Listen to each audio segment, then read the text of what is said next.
spoilers ahead. This is your one and only warning. Leave now or forever hold your peace, because we're shooting blindly in these streets. And now, a Japan Time Podcast special presentation.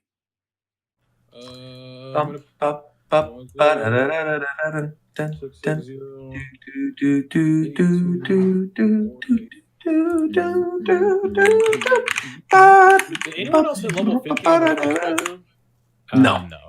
Okay. No, it's not weird like you didn't grind in the Coliseum. Wait, how did you? Oh, you hit level 50 before you even got to Sephiroth? I did, yeah, that's correct. Roger, he's like, I don't care. What's a spoiler cast, bro? I don't care. You have to give you the now. It's a Japan Time spoiler cast. And literally, it's called the spoiler cast. Okay, McDareth, to be fair, They're out here spoiling more people than the, anyone. no. To be fair, McDareth, the spoiler was the tweet and the announcement. Those were your warnings. You can't assume everyone has seen that. Bro, fuck them. No, what are you the then that's their same? fault. What's going on here? If they Fuck missed all the them tweet and the niggas. announcement, that's their fault. I give a fuck about them. The fuck? I don't care. Give a fuck. Spoiler cast, we're all good. We're good. What the hell's going on in here? I don't give a goddamn. Talk to them. Let them know. The fuck is happening in While we're on the topic, can we talk about who dies in Last of Us 2? Can we talk about that on the show today? Yeah. We're gonna talk about who dies in Last of Us 2. Everything, bro. Everything. Any game is The whole game. Any game. Persona, anything. Everything is Okay. spoiled. It's all I'm out. not gonna spoil Persona. I like Persona fans. I'm not doing that. Okay, but the thing is, No. the game's out, and I'm The game's out. That's it. That's facts. Kingdom Hearts 3. Okay, I'm spoiling Marvel. Well, Kingdom Hearts 3. Hey, What is there to spoil? Kingdom Tails Hearts is seen dies? Tails is seen at the Sora end of the dies Sonic at the end? movie. by Sora the way. dies. He's alone. Tails at the end of the Sonic movie. Whoa, so wait, Sora doesn't die at the end of Well, Kingdom Hearts 3. he like He disappears. basically died. somewhere. He's He's fucking basically dead. dead, bro. I mean, And then he's they'll not- save his he's soul. fucking dead. No one dies in Kingdom Hearts, so even if he did die, it doesn't matter. He's fucking dead. Ziggurat in the chat just said, if you don't want to get spoiled on The Last of Us 2, just get out of the stream. Talk to him. Talk to him. Let him know. Your warning I'm right tired now, of it. guys. We're gonna say I'm tired of it. Who's going to do it first? Who's going to spoil Me, it first? 3, me. 2, I called 1, it. go. Let's go. Ellie fucking dies. Joel dies. Everyone's dead. That's it. Oh wait, what? We Is start the talking about first Final thing true? Fantasy. Is the first thing true? Yes. Really? Yes. Yeah. That's crazy, man. Naruto Wow. becomes the Hokage. The what? Okay. The whole cage. Hokage. Naruto becomes Hokage. Deku becomes the #1 hero. Oh my god. Anything is for anything. Well, yeah, Deku becomes #1 hero. I mean, he says that in the first episode. He says, this is the story of how I become the #1 hero. He's He's spoiled. spoiled. Yeah, exactly. Tell. Now I know he's not gonna die. Spoilers. That's crazy, man. Who? What do you mean? Who? Deku? Deku spoiled his own child. Spoiled his own Hey man, fucking shit. maybe he does die Hold on, and bro. he comes back Hold to on, bro. life You're right. through his Hold on, own that's not protagonist privilege. Which means he. Well, to be fair, if you read the manga, you know of a way that could happen, which is crazy. Luffy So, okay, never we finds really- One Piece. okay, What's yeah. up? Yeah, he really spoiled it now. One Piece never exists. One Piece was inside of us the whole time. Oh my god. One Piece was No. friendship the whole time. No. Kaido's probably going to die at the end of Wano, though. I'll tell you. Oh, Probably. I said probably. I don't know for sure. Jesus. but you know something that makes you think that, and I don't. No, that's not true. I don't He's know lying. any more than you know. You're at the beginning of what? What are you talking about, bro? He's lying. I'm not lying. He's lying. Why you always say I'm lying, This bro? is This is what I liar. like to see. I don't This like is this. what I I'm not You're a a like. liar, fucking bro. liar, bro. I'm not a liar, man. Yeah, That's I. cap. I am not a liar. Feeding me energy. Don't call me I a don't think you liar. understand. Yeah. For once, I'm actually not aight. lying. Seriously, look at this. Even the chat said Roger's not lying, and the chat hates me. They hate me. Bro, I don't care. How many times do I have to tell you I don't give a fuck what the chat says ever? Ever. The chat's That's full of I don't weenies. care It's full of what weenies you with think. them. Money, bro. They're Hashtag- giving you money. Okay, and so I have to value their opinion. Okay. So I have to value their opinion because they give me money. Who the fuck ever said Oh, that? man. If we start out the podcast like this, it's going to be deader than Joel in The Last of Us 2. So let's just get started. Oh, What's talk going to on, him. everybody? Talk to him. Roger's face. Yo, this is what we doing? So this is what we doing? Talk to him. Ellie's dead. Joel's If you dead. don't want to hear spoilers, get out of the podcast right now. We're going to start the intro in 3, Spoiled it before two, they could even leave. 1.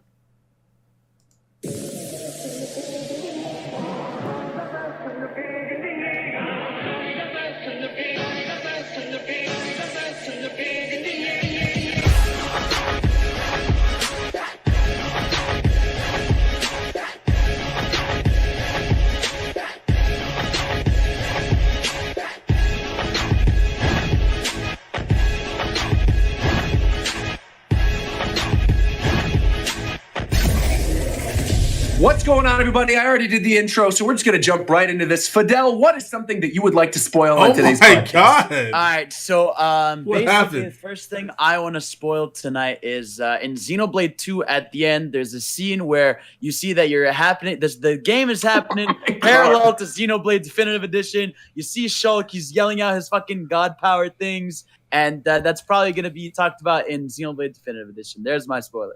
All right, McDareth, what are you spoiling tonight? I'm not doing this. Go Yeah, okay, Tails is in the end credit scene of Sonic the Hedgehog. Exactly. Shofu, what are you spoiling tonight? I fucked your mom. Okay. I was your dad all along. Okay. Not you specifically. Whoever's listening to me. All right, I'm okay. All right, that's fair then. That's fair. All right, 5 minutes in, this is already this is a crazy podcast. Tito, what are you spoiling today? That Sora dies at the end of Kingdom Hearts 3.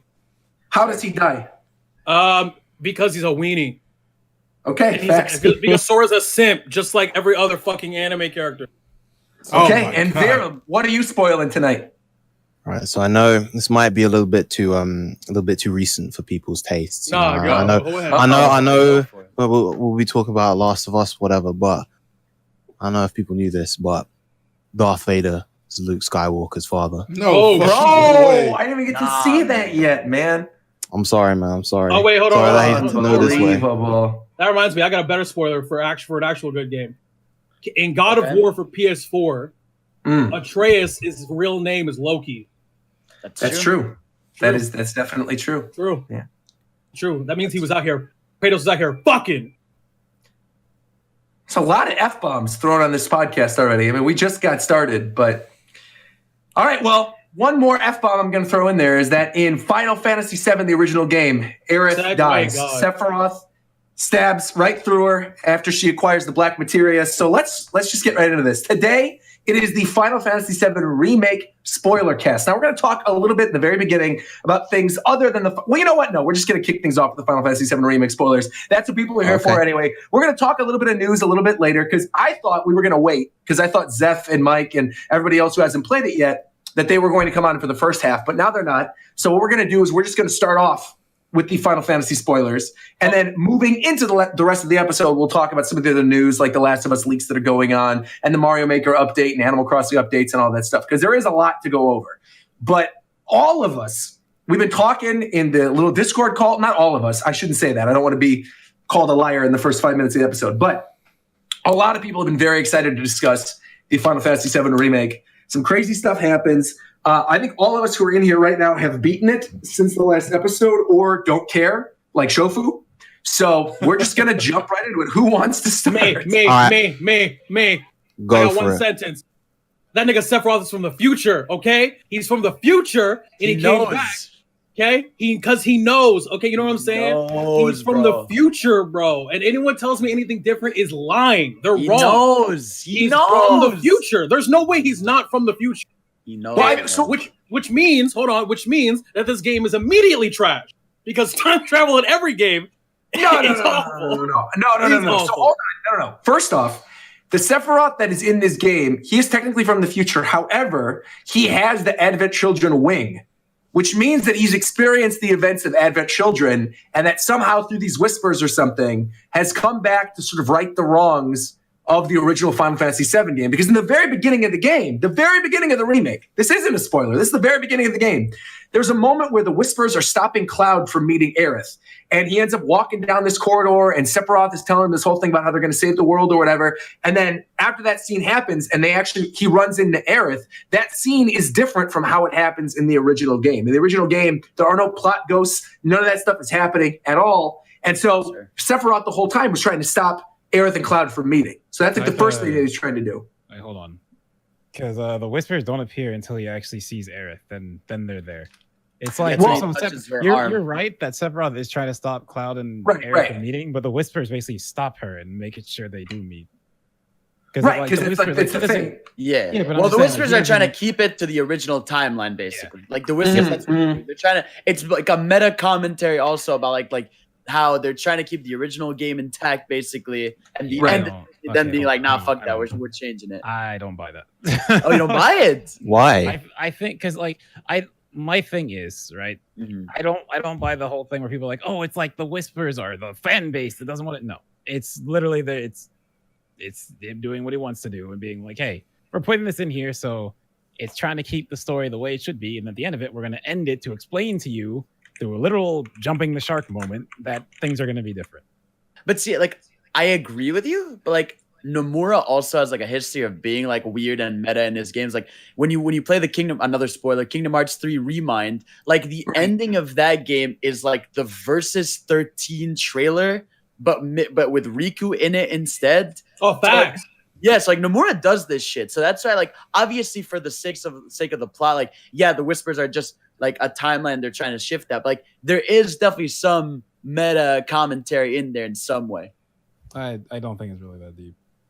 Maybe I hear people saying that, and I feel like I don't think it's that deep. I think they wanted a plot device to explain the fact that things are getting different and make it very apparent to you things are getting different. Yeah. Also make you think, why is it like this as it goes through? And so they made it. What? I ain't played this shit. I'm just playing. I don't know what's going on, bro. McDareth he sounded like he was talking that talk, bro. I was just being supportive, man. You're being supportive. That's good. You're being a supportive friend.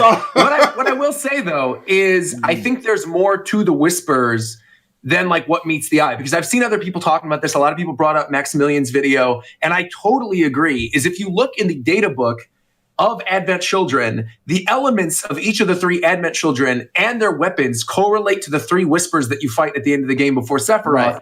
And then in Advent Children, the 3 Advent Children eventually morph into BahaTmut, and that exact thing happens in Final Fantasy VII Remake. Say that again? That the 3 Advent Children, they morph into BahaTmut at the end of the game. Why are you saying it like that? Roger always saying some shit wrong, bro.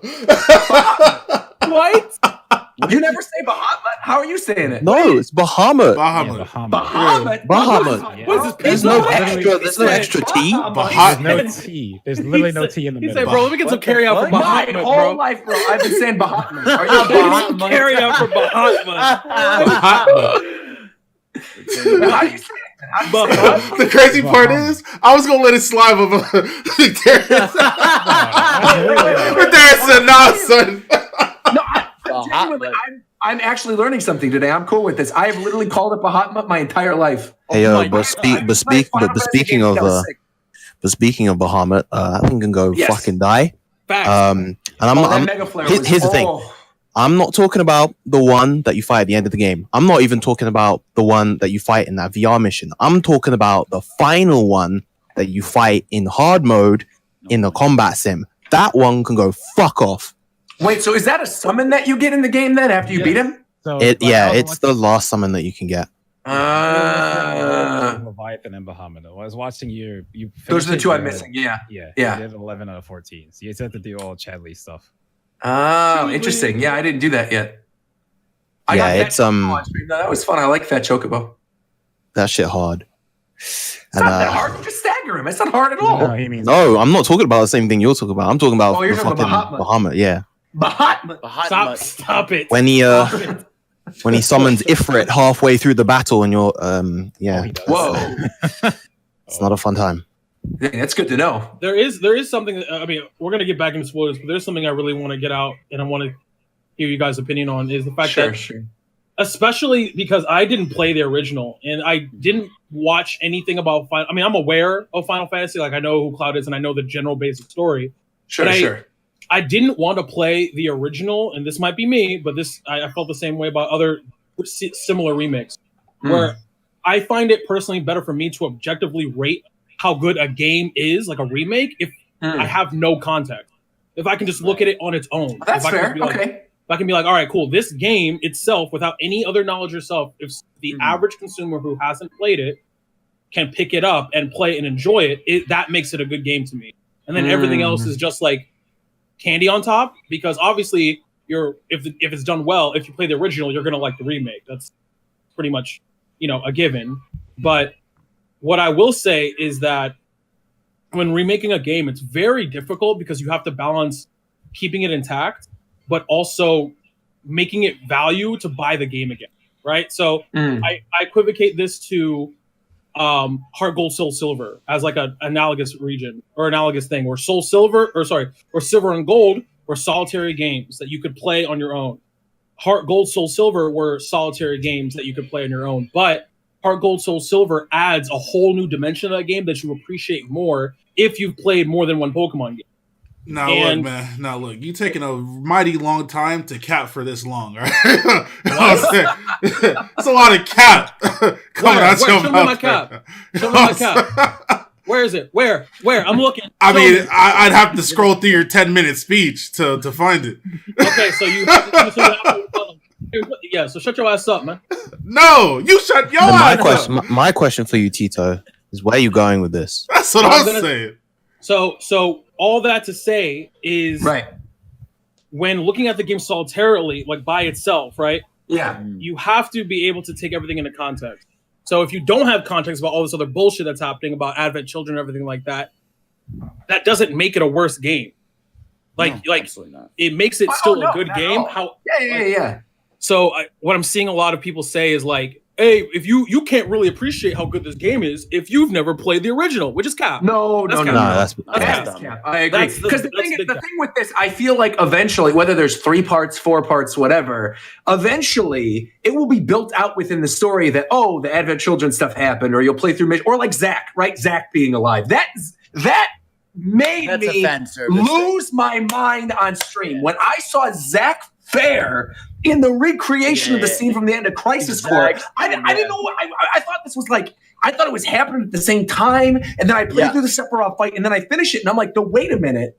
It is like a Xenoblade moment, like you brought up earlier, Fidel. It's like the Xenoblade moment where the fight with Sephiroth in this game happens at the same time as Zack's in Crisis Core, and with the whispers going away, now all of a sudden he's gonna live, and we're gonna have a game in which, like, when one timeline Zack's, because it's a different timeline because they got the different scout bags. So on one timeline, Zack is gonna be alive, and on a different timeline, I'm assuming on this timeline, Zack is still dead. Because Cloud has the Buster Sword. Aerith is talking about and referring to Zack a bunch of times during the game. She knows all this stuff, so I'm sure there will be 2. But in my mind, especially knowing Nomura, there is no way on God's green earth that we get part 2 of Final Fantasy VII Remake and we don't have Roxas-like missions with Zack Fair seeing what's going on in the other timeline. Because I feel the convergence of both the timelines, of Zack's and of Cloud's, is going to happen in the moment that Aerith dies. Yes. That's what I think is good. Because to me, Sephiroth, the first time when you fight him, he's like 9 seconds until the end of the world, 8 seconds, 7 seconds. But what people have brought up is that it takes exactly 7 seconds for Sephiroth to kill Aerith in the original game. So what he's referring to is not the end of the world itself, but the death of Aerith, which eventually could mean the end of the world, because if Aerith dies, she can't use Holy on the rest of the world, and everybody dies at the end of the first Final Fantasy game. So it does technically mean the end of the world if she dies. Hold on. No, it doesn't. There's a lot of that was fine. The Aerith dying is what saves the world. Well, she saves the world when she's in the live stream and uses Holy at the end of the game. Yes, but in Sephiroth's But in Sephiroth's mind, him killing Aerith in this timeline, I think, is eventually going to be in his head, because so many other things have changed in the timeline, the way in which he'll be able to succeed at the end of Final Fantasy VII. He's not taking into account the other timeline that's now been affected. And I think we are going to get a moment in which, I don't know if it's like some stupid force thing or whatever, but I feel like Zack is going to know and feel when Aerith dies.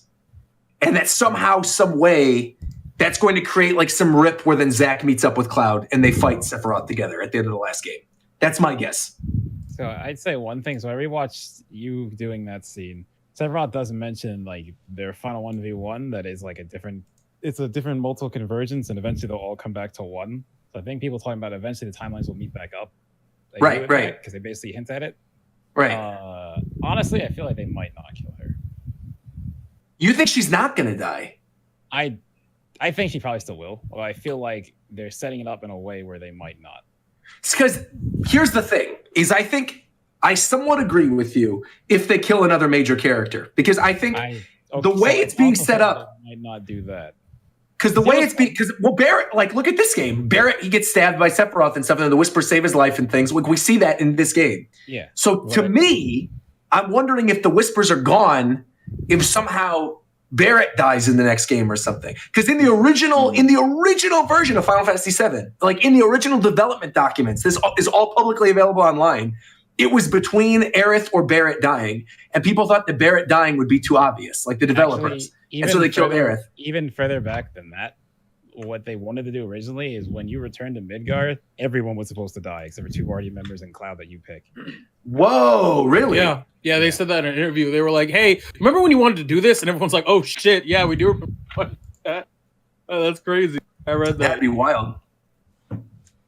Because if they want to have the same impact and actually kill somebody off, I actually don't think that Barrett would be the choice. I think if they want to have the same shocking impact that Aerith's death had back in 1997, you kill one person and one person only, and that's Tifa. Yeah. Kill Tifa, bro. That will make people lose their mind, because then I think the whole game, right, of the next game, because Aerith clearly knows what's going to happen, and Sephiroth knows what's going to happen. They see like all these worlds or whatever. My guess is that with Sephiroth saying, 7 seconds till the end of the world, whatever, he's saying that to mess with Cloud. So that Cloud, the whole next game is like, we need to save Aerith. Yeah. We need to save Aerith. All this stuff. They're focused on Aerith. Then meanwhile, you get to that scene where they're all with the black materia and everything. The game plays out exactly the same way. And then boom, Tifa shows up, shoom, right through Tifa. And it's done. And nobody expects it. Everyone's shocked. It has as much of an impact as the original death did. Mm-hmm. And they could go in a completely different direction with it. Can I say something real fast? Because I feel like no matter who you pick, it will never have the same impact. Tifa would for sure. No, then you're at the point. Then you're at the point where people just expect it. Oh, that's Virum breathing. It's Virum. Oh, Virum heard dying. He's like, wait, why is my mic?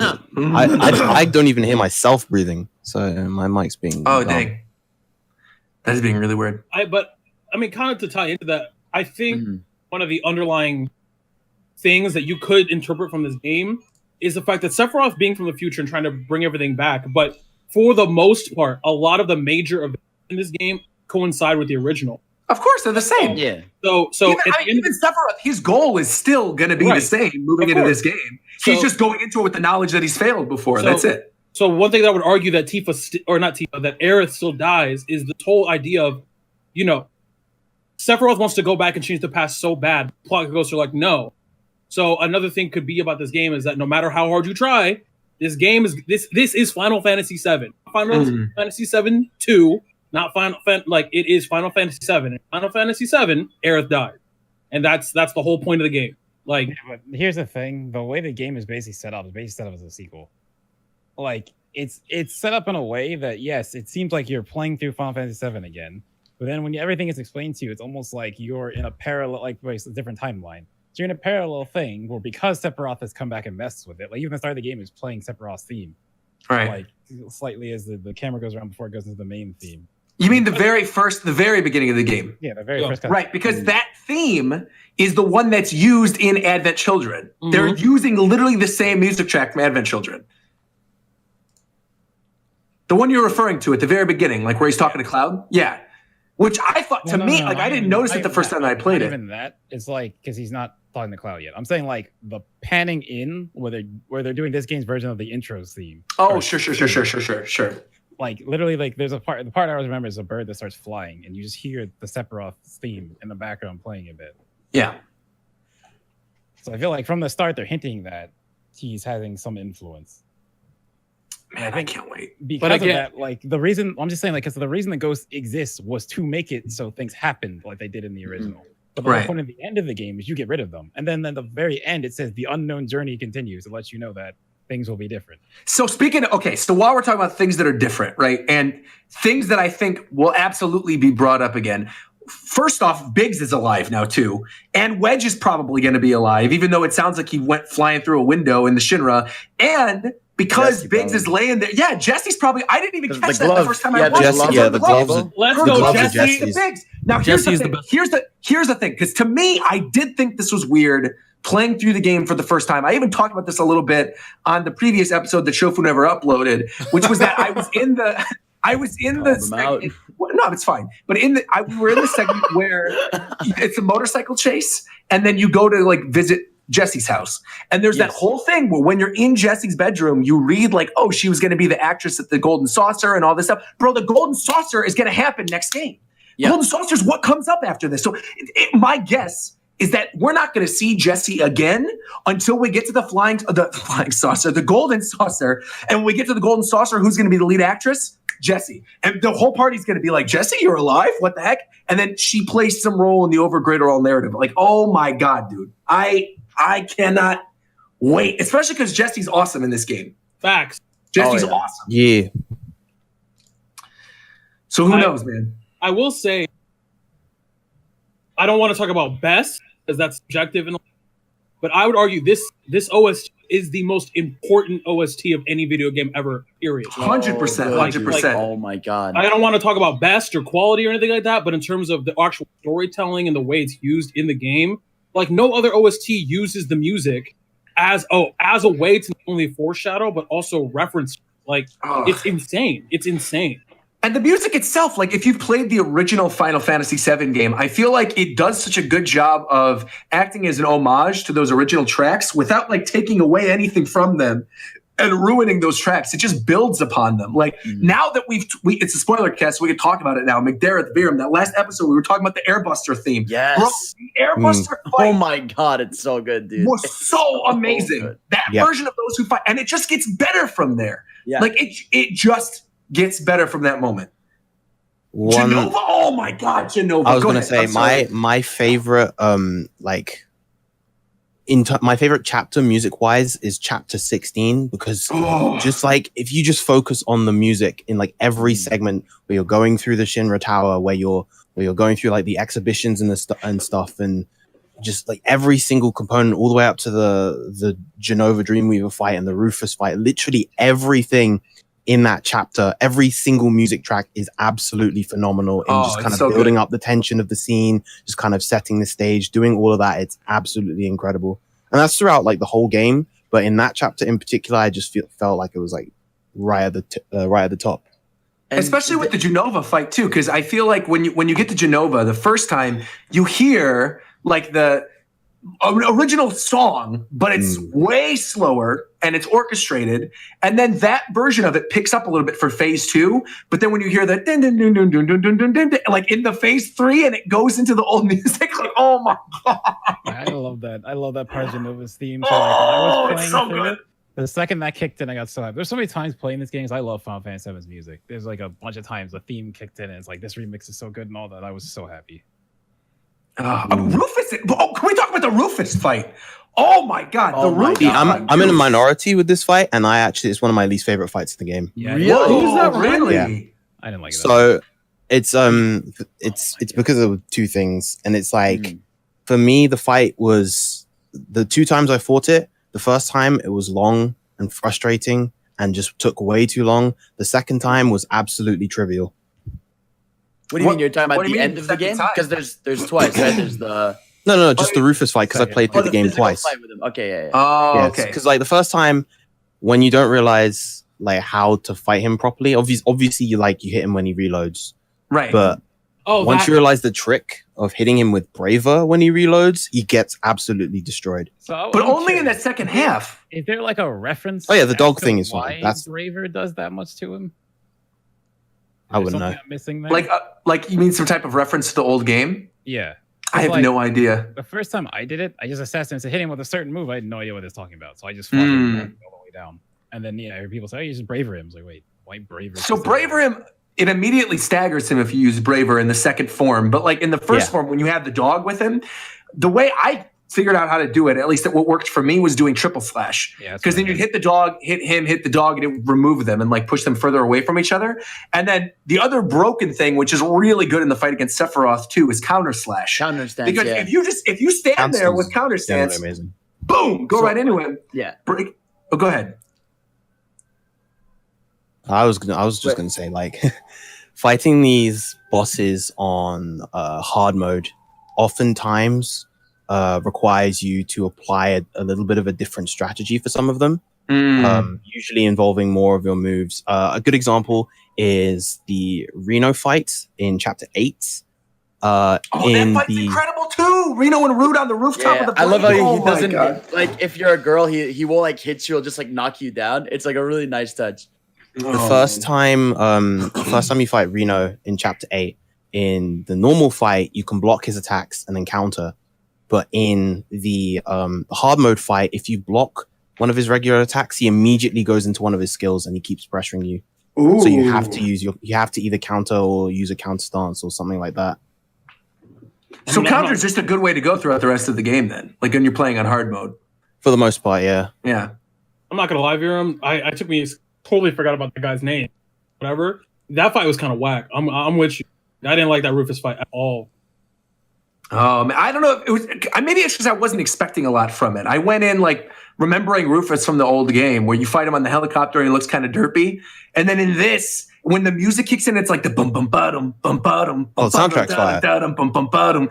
And all of a sudden you just see this dude who you're thinking, okay, he's like one of the Turks or something. Like if it's your first time ever playing through the game, you don't know anything about him. And you know, oh, he's the vice president, whatever. Oh, he's actually the son of the president. Like what's going on here? And he does the flip around you and like shotguns you in the face. And you realize like every single thing you're doing, if you're not playing smart, he is going to take you out.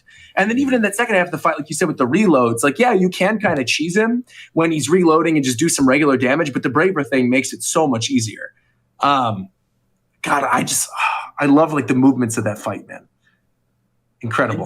In Shinra HQ, did you take the stairs or the elevator? Because I went up the elevator and someone told me they took the stairs. Like, stairs is way cooler. Stairs is way cooler. Oh yeah, I need a poll. Like who took stairs? More because the elevator, you do the thing where you stop on different floors and you have employees like opening the doors, and be like, "The fuck are you guys?" And like some of them are just having regular phone calls. It's funny, but I heard that the stairs, like you get tired, right? As the more you climb. Right. I didn't even know that was a thing. Yeah. I thought you were required to go on the stairs. No. You could like walk out and go to the elevator. And it's like, you'll basically just stop on like random different floors and you'll like, that's kind of a way they humanize some of the employees. Like someone will enter the elevator and like be talking to his wife and Tifo will be like, oh shit, I guess I forgot like some normal people are working here too. Oh, no, I didn't play. The stairs are fun because a lot of it is just Barrett complaining. Like, so right. The way it works is that after about 10 floors, you stop running because Cloud obviously gets tired.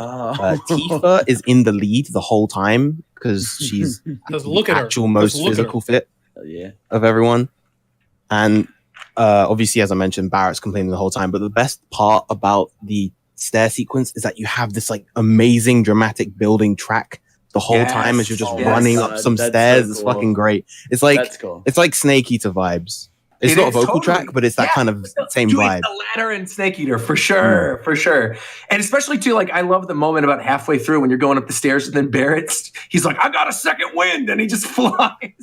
Yep, he starts catching up to you. It's great. And then all of a sudden, nope, he's like back to normal, and you realize, no, we're back where we were. And then it's like you get to like the 54th floor, and he's like, "Can we just go back down?" He's like, and Tifa's like, "You really want to go all the way back down?" Yeah, no, theoretically, you could go all the way back down, right? Yeah. I think so. Yeah, you probably could. Someone told me there's a funny moment that happens if you actually like walk all the way down. I didn't see it, but that's what I heard.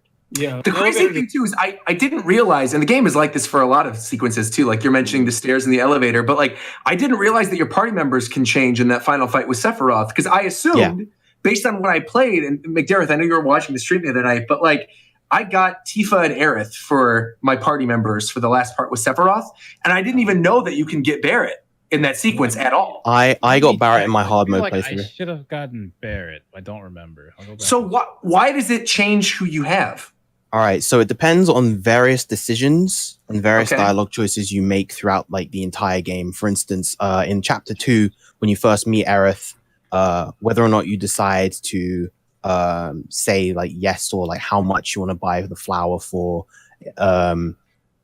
in just various other chapters. Another one is Chapter 10, whether or not you pick Tifa or Aerith when they're lying on the ground in the sewer. And there's like an invisible affection meter, I guess, for each of the characters, and it picks the highest two. But the weird thing is that then I would have assumed that Barrett would have been in my fight, because for the moment in Chapter 14, where you go outside of Aerith's house and then you meet with one of the party members, I got Barrett for that scene. So I had assumed that, okay, since I carried over, it was my first time playing through it. I wasn't jumping between chapters. I had assumed that, okay, Barrett was who I was closest with. So then when I get to the ending and Barrett wasn't with me, I was really shocked. Yeah, I got Barrett too. Yeah, I went back and checked. I got Barrett. Yeah, I got Tifa and Barrett. Wow, so I'm the only one who got Aerith with that. Weird. Actually, I think the first time I played that fight, I did get Aerith, but the second time I got Tifa and Barrett. Man. But like, what about, because there's also another scene that does that. It's, I think 15 or 16 when you guys 14. sleep at 14. Is it when you sleep at Aerith's house and you wake up in the middle of the night? I got Tifa outside crying like and hugging me, but my friend told me he got Aerith, and apparently you can get Barrett. Like I didn't even know that's the one I was talking about. That's literally the scene I was referring to. That's Barrett. I got Tifa. She was just like crying and hugging me. It's just like, that one's those little weird. I didn't even know those little decisions you made, because I thought the Tifa decisions you made were based on like the costumes, how you change different costumes for the. And that was amazing. Oh my god, the dancing scene.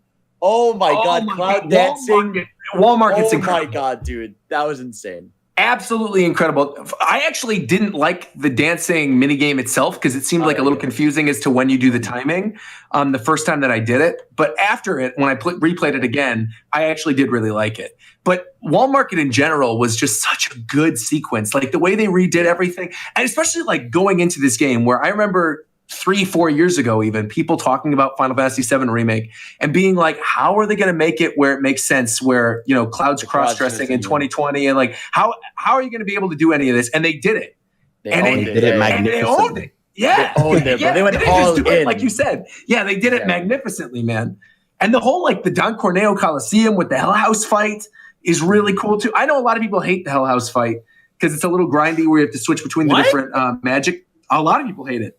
That's I love that fight. That fight is fire. I liked it too. Once everything clicked for me in hard mode for that fight, because they threw a couple more curveballs in the hard mode fight for that.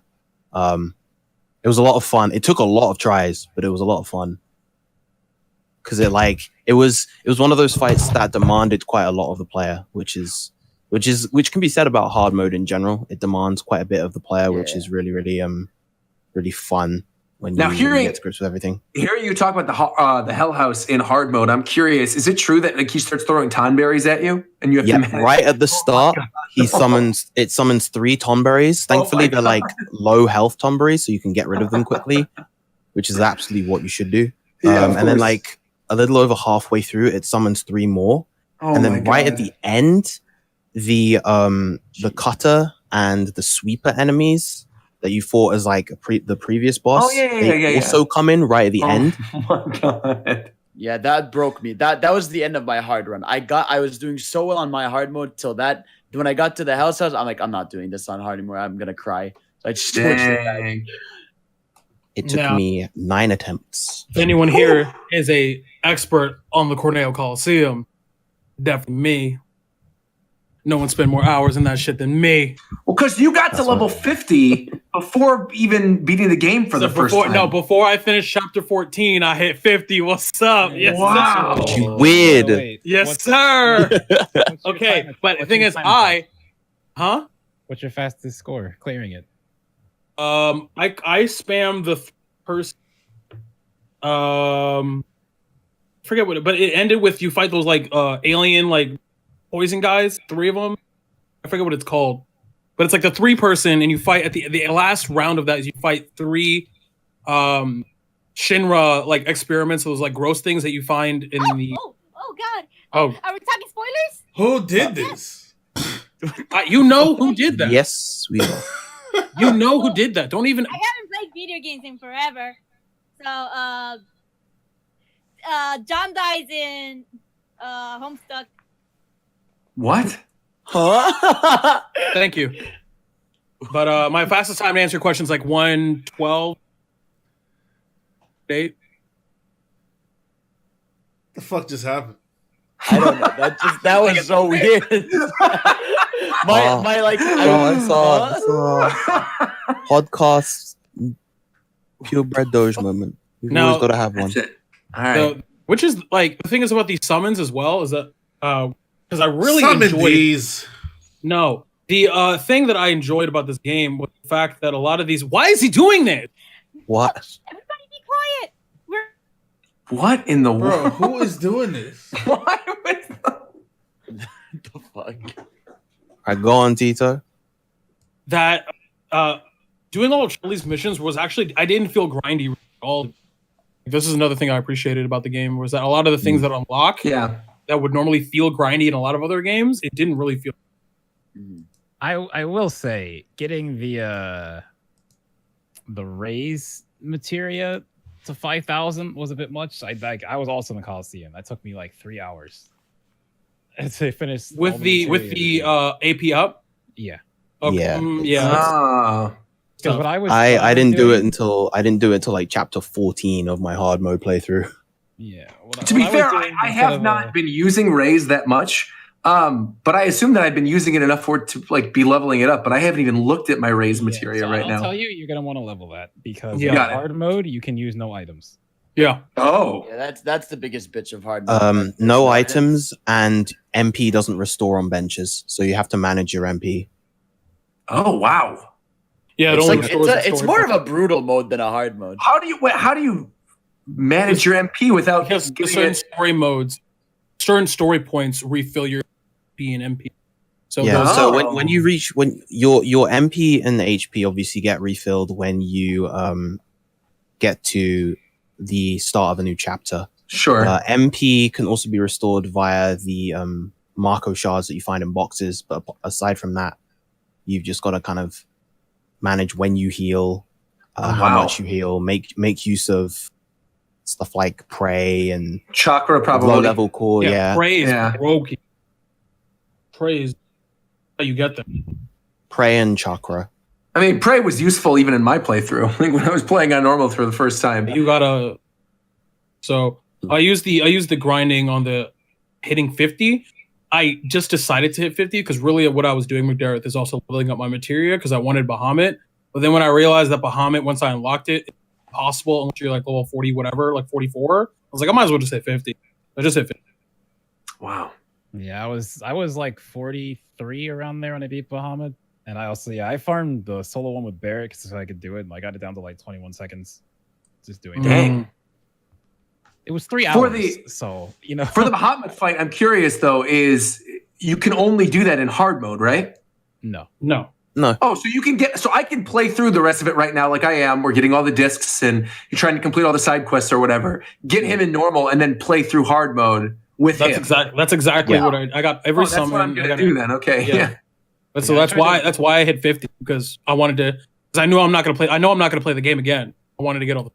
With that said though, I think the game, like playing through it normally without any grinding, you reach level 50 around, like, let's say you do a normal playthrough and then you do a hard playthrough. You'll reach level 50 around chapter 7, I'd say.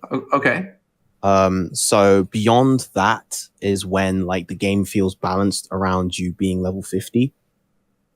Because level 50 is the cap, and then even at max level, there's still plenty of stuff in the game that's hard.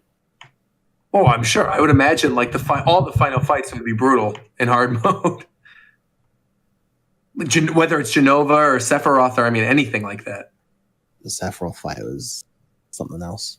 What was the third and final fight of chapter 17, where you're fighting the tank inside Shinra? The awesome Barrett and the Arsenal. Yeah. So I didn't realize, because it didn't happen on my playthrough, I just like flew through it. I didn't realize that could actually one-shot you and kill you in that final sequence when he's charging up the laser, that if you don't kill it fast enough, you have to do the whole thing over again? Yep. And it's a guaranteed one-hit kill. Kills everything. Yeah, same thing with BahaTmut. Wow. Well, Mega Flare from BahaTmut is different because you can actually, like, if you use Barrier or Mana Ward, you can survive, but that move is you just die regardless. Wow. Oh, okay. So like, but it's the thing about that is that you have plenty of time to kill it before it can kill you. The weird thing too with the game was, and I've seen some other people talking about this too, is like once you actually level up your materia and you get, Thundera and Thundaga and all this other stuff, I I didn't realize until pretty late in my playthrough, I think it was the Abzu mission, that you can use all the other techniques. I assumed that it was that it boot. You know how like when you level up your Materia and it says, "Oh, now it's Thundergo," whatever. I assumed that was just the base Thunder. That like it upgraded. Oh no! You can use all three. Right. I didn't understand that. I didn't realize that. So I'm playing through the game up to the Abzu fight, and I'm like, man, I really got to clear out these little baby like pig enemies. How do I do this really quickly? And then I had clicked accidentally over to Thunderga, and it cleared out the whole group of little piglets, and it made the game way easier from that moment on. But yeah, it was very, very interesting. That Abzu fight too was a lot of fun. I was curious, bro. Did you get Magnify? Yes, I have Magnify. Yeah. Okay, I wasn't sure if I ever saw you use it. But I had Magnify. Yeah, Magnify is really, really good. That's my favorite one. Elemental and armor is very, very helpful in some of the harder fights. I put Elemental, Electric on McDareth, and it was just so funny because he would just like take everything for magic damage. Yep. What's your guys' favorite weapon? Because mine was Barrett's was Big Bertha. That ability is hilarious. I kind of like Cloud's nail bit. It's funny. Obviously, it's not great. Like going through some of the really hard bosses, you shouldn't be using it. But I just thought it was funny to see him whipping around Lucille. See, I thought the nail bat was funny, and then doing like trying to get all the points in the Whack-a-Box game, and then I realized, oh, just use triple slash. It's way easier. It's like, oh, it's way easier. Yeah. Because I gotta say though, I felt like hard mode of the Whack-a-Box game was easier than the normal one for me. Yeah, there's way more timers. So I feel like if you understand how to do the first one, hard is easier. Yeah.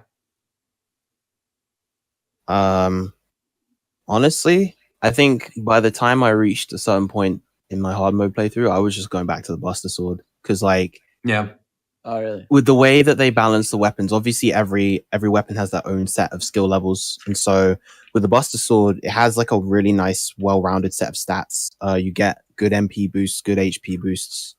All of them, every weapon in the game will end with the 6 materia slots. So it's more of like a at the time kind of thing. Like when you get the Twin Saber or Twin Stinger for Cloud, it's useful at the time because it has those 4 materia slots that your other weapons won't have. But by the end game, you're going to have all those weapon slots available. So it was just nice using the Buster Sword. I used the hard edge the entire time. As soon as I got it, I never took it off. Yeah, the hard edge. Yeah, hard edge. That was my had the highest attack. So. Yeah, big damage. I will say, for Tifa, the only weapon I used after I got it were her purple gloves. Those are unbelievably strong. The ones you get in Shinra. And I didn't even understand that they're like a really good weapon for her because I did the sequence where you're running up the cars and then you have to like climb down the chandeliers. And I noticed there was like a purple treasure chest in the background. So I went to go get it. And that's the one that unlocks her true like chakra move or whatever it's called. Purple Pain. Thank you, Duke Black. Oh, yeah. Dude, Purple Pain is insane against like things like the Fat Chocobo where you can just keep staggering them. Like all of a sudden, every match now, I'm able to stagger things up to like 260 easily. And it just makes every major fight that much easier. So I noticed when I watched you, Roger, there's something else that you didn't know. I didn't know either, so I tried it. Her triangle moves also stagger. Oh, no, I know Omni Slash, and the whirling uppercut both do. Yeah. And Aerith's Ray of Judgment also increases stagger. Yeah. Oh, I didn't know that. Yeah, that's crazy. That move is crazy too. I don't think I've unlocked that. I don't know. Judgment since it costs 2, and with Tifa you can get the 300 very easily. So I just always push the Tifa first, push the 300, switch away, and then do more damage. Also, I totally meant Omni Strike and not Omni Slash. You know what I meant though. But Omni Strike, Rise and Fall, and Whirling Uppercut. Right. Dolphin Flurry and everything. I was shocked that people didn't know that you could unlock different limit breaks. I guess if you didn't do the Coliseum, then you wouldn't have known. But you were totally allowed to skip them for sure. Yeah, but why would you? Yeah, I mean they look really cool. Her Dolphin Flurry one is awesome, where the dolphins are flying out of the ground. I'm like, they actually just kept it. No, it looks really cool. All this to say for me, Final Heaven. Which one is that? Final Heaven is Tifa's very last limit break in the original. So I really can't wait to see what they do with that. I'm assuming Omni Slash is like Cloud's last one too. Yes. Okay. Or there's if you do the hard mode, if you do all the combat sims, like the hardest combat sim, in like near the end of hard mode, like chapter 17 or whatever it is. The item that you get for it is utterly ludicrous. It is absurd. Is it like a weapon or a piece of equipment? So it's an accessory that basically allows the equipped character to have their limit break maxed out from the very start of the battle. Holy shit. And that's amazing. And it gradually refills the limit gauge as the battle goes on as well. Wow. That's sick. That's crazy. Big damage. So against like the late game bosses, you can use multiple limit breaks in one fight potentially. Wow. Okay, that's crazy. I liked using the champion belt from all the squats and the pull-up challenges and things. The champ is here. Those ended up being really useful. All this to say for me, and I mean, again, I don't really care what people think, but this game is still really a 9 for me. It's not a 10. And the reason being for me personally is that I think that there are a lot of points in this game where I think the level design is kind of weird. I feel like you're walking, you're like the actual walking from one area to another. There's a lot of points in this game where you're doing absolutely nothing, and the thing that when you finally get to do something, you do it for like 2 minutes, not even. You do it for like a minute, and then you're back to doing nothing for long stretches of time. So I wanna jump on this real quick because I've seen a lot of people saying the exact same thing, and I've seen people saying that and not liking that, but being fans of the Uncharted games. And to me, it's like exactly that. Every single mainline first-party Sony game. Have a bone to pick. I don't. I feel like there's a lot of. I feel like it's genuinely. I don't like Naughty Dog. You're right, but I feel like there are a lot of big mainline first-party Sony games that do that exact thing. Where like you're walking through a corridor at the exact right speed, where you're walking slowly, and they're telling you story information. And so going into this, I was used to that. Like I knew that. And so it didn't bother me as much. And then I appreciated the stuff where you're actually in gameplay and you're actually in combat. But I feel like so many games, and specifically, and I like obviously my PlayStation. I'm PlayStation over Xbox all day, every day, even though I had all three. But the thing to me still is that it's a very specific Sony first party game thing, that walking really slowly and finding out story information. So it didn't really stand out as much to me. I'm with Tito. Like, I think it's on the second playthrough, especially when you sit down and you're like, I don't want to do this. You know what I mean? It's like on the first time you're okay because you're into it and all that. But it's when you're on your second run where you realize, fuck, this arm puzzle is annoying as shit. It's in the second playthrough where I notice how many more like ladders there are. There are so many ladders. There's so many. Why don't you just hold R3? You'll fly up them. Yeah, but like, it's just the idea of like, it's just that the fact that on your second playthrough, like the side quests, I would not want to redo them. It's just there's a lot of stuff that like, and obviously like a second playthrough is really subjective and stuff, but it's stuff that makes you realize that there's certain aspects that aren't fun enough to want to do again. Like you always want to get into. To me, the combat is the highlight. Like, I want to get into every single. It's like every JRPG ever. You escape fights, but this game never. I didn't do that once. Every fight I got into. I went into it. Like I never fled from a fight or anything. It's like you always want to get into every fight. And that's like commendable for that. But yeah, I'm with Tito. Like, yeah, there's definitely some stuff that like pads out the game. Yeah. Also, people just brought up in the chat. Yeah, totally. That is an issue in God of War as well. I was literally going to say, I think it's different. And I love God of War, but it feels exactly the same. I think it's actually a lot different in God of War, because God of War is for me, obviously transparency here. For me, that's the best. That's my only 10 out of 10, 100 out of 100 game. Wow, really? Okay. I think that game is damn near flawless, other than some enemy design. Let's go. But you haven't even played it. Let's go. The one. But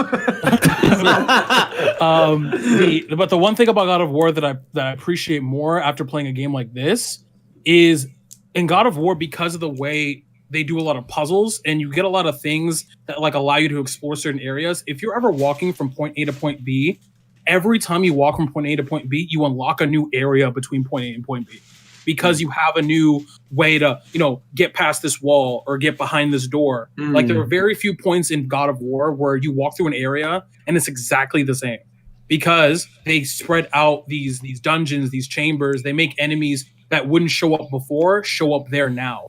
Whereas if I can walk through the same I can walk through the same corridor between Sector 7 and Sector 5 and fight the exact same 4 enemies, and it's just weird.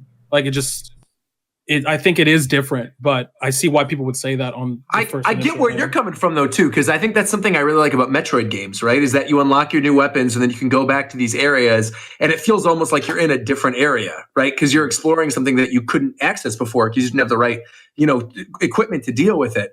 But I would also make the argument that I feel like, and I also am probably right there with you. I say if I was going to review God of War, I'd probably give it a 10. I really, really like that game, but there are definitely moments, and I know this even just upon my first playthrough of both of these games, there's not a single moment playing through this game for the first time where I was like, oh, I'm going to hate doing this again a second time around. And I remember even on my very first playthrough of God of War, going to the, I think it's like the elf place, what I'm talking about? Where like you got the flying elf enemy. Bro, going through that whole area again is the biggest slog of like any major adventure game that I could safely say is like a 10 out of 10 game. Like I really, really hated that area, and Alfheim. Thank you, everybody. Yeah, Alfheim, That mission is problem with God of War is like the biggest knock for me personally is that the enemy design is kind of weird because you're just facing stronger versions of the same enemies a lot of the time. But for me, like I never want to look for cats again. Like fuck these cats. I don't give a fuck about these cats, and especially I don't care about these kids. Get away from me! Like I already have the bat. Go away! Like I'm never gonna want to do that again. That shit will whack. Yeah. And I gotta find them like 4 times. Get them out. See, for me, it's like I don't really mind stuff like that, provided that within the context of whatever you're doing, it makes sense. Like because like whenever I look back at Chapter 3, I'm like, okay, well, Cloud is doing simple merc work for money, so he's gonna be doing all these menial tasks. But when I jump forward to like Chapter 14, where we have an objective, we need to go to the Shinra Tower, we need to go save Aerith. But let's do all these random tasks for these people in sectors 6 and 7, and 5, 6, and 7, and it's like this is if you do every quest in that Chapter 14, it's like the longest portion of the game. Why do you think I was able to be in the Coliseum for literally 2 days? Like, right. It's like Chapter 14 is objectively the longest chapter. But it's just a side quest chapter. Yeah. Yeah. It's also really strange because the side quest the first time, you don't have to do it again on your hard mode playthrough, do you? You don't. Right. No. So you're not like required to slog through it again after the first time.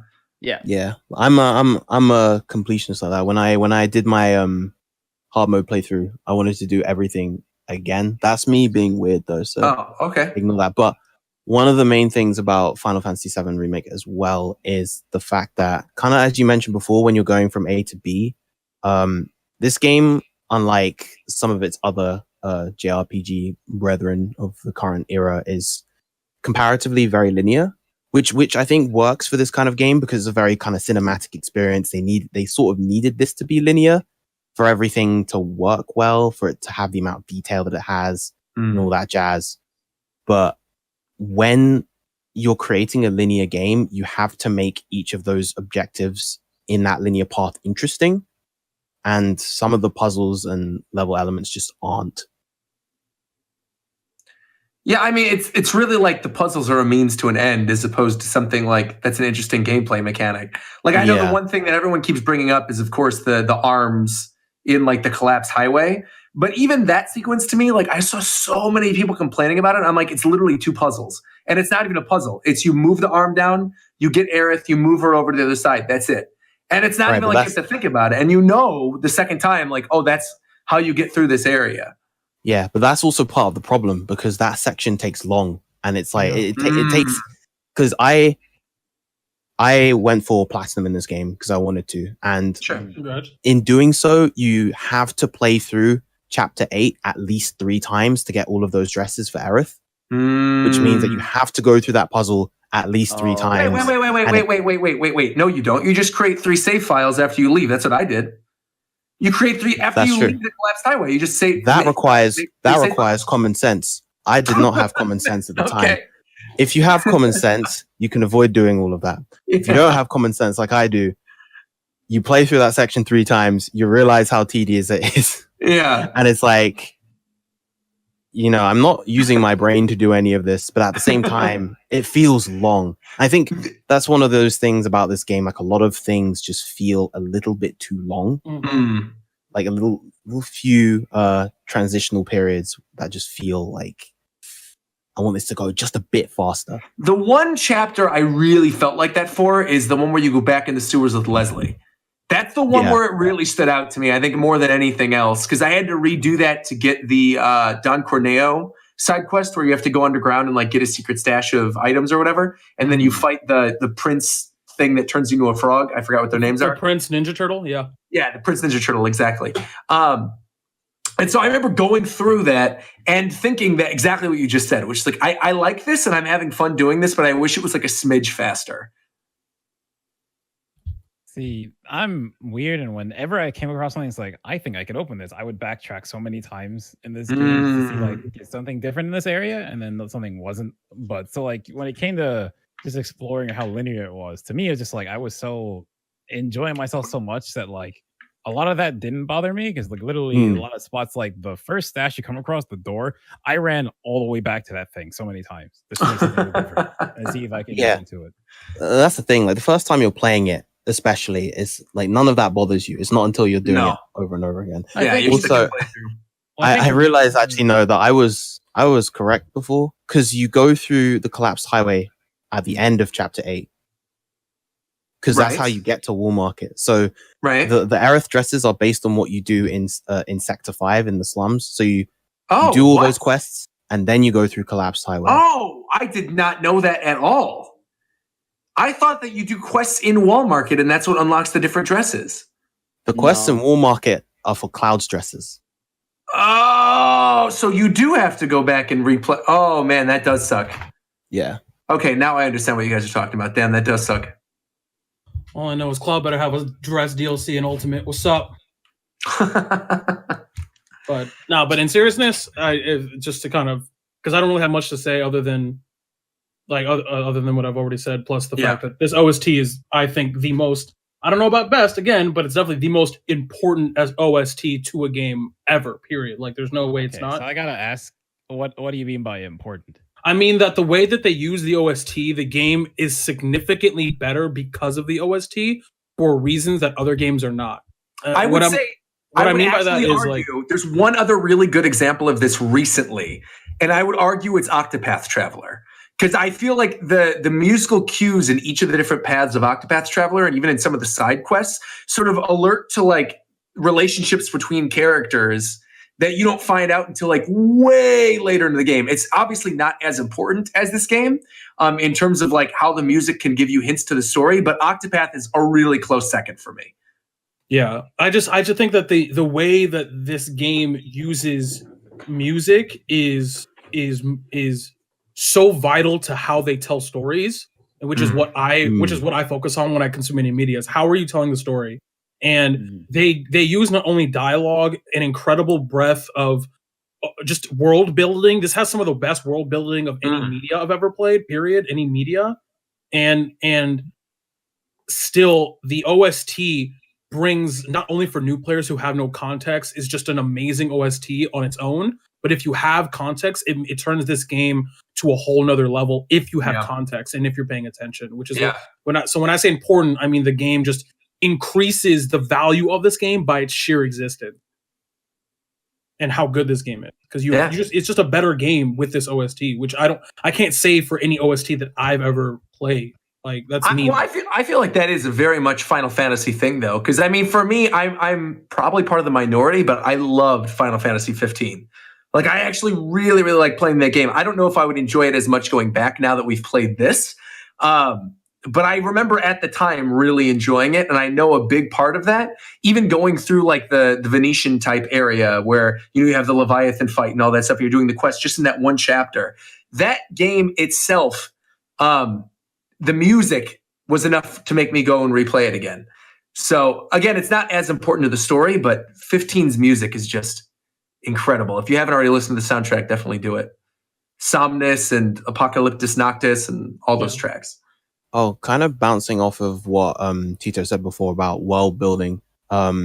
not only obviously the soundtrack, but just the way that they've kind of crafted all the environments of this game is like how it's incredible how vivid and visually distinct they've made these grimy, stingy slums. Like I can immediately tell all the stuff between Sector 7 slums versus Sector 5 slums. Like the architecture of everything is just amazing. And then Wall Market is so like vivid and bright, yet at the same time it's very clear that it's disgusting and like lots of bad shit happens down here. There's always a little random alleyways and then you just have like the Mako reactors in the Shinra building itself. Just like there's so and Wall Market is the worst track though, by the way.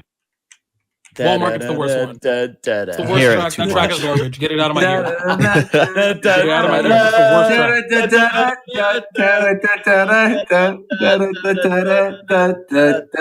That track is garbage. And I also love just how like NPCs change. Like I couldn't believe it even when the Sector 5 plate broke. Even when you go to Wall Market, those NPCs are talking about what happened there. It's like I love that kind of stuff because NPCs for the most part in games are either just walking around doing nothing or they're just repeating dialogue. So it was so cool to see like them reacting to different events or different characters you're with. It was just like little touches like that just make the world feel more like real. I loved the honeybee quest where you find out the girl who's a teacher is actually one of the honeybees. I felt that so hard. I'm like, damn, even in-game teachers need second jobs. Like, I feel that, bro. Like, that was one of the best. It's cool because if you don't do any of the quests, like if you don't do her quest in chapter 8, obviously she never gets the chance to talk to you and meet you. Right. So when you go into chapter 9 and talk to her in the alley, she's like, "Who are you? Are you a customer?" Like. Oh, dang.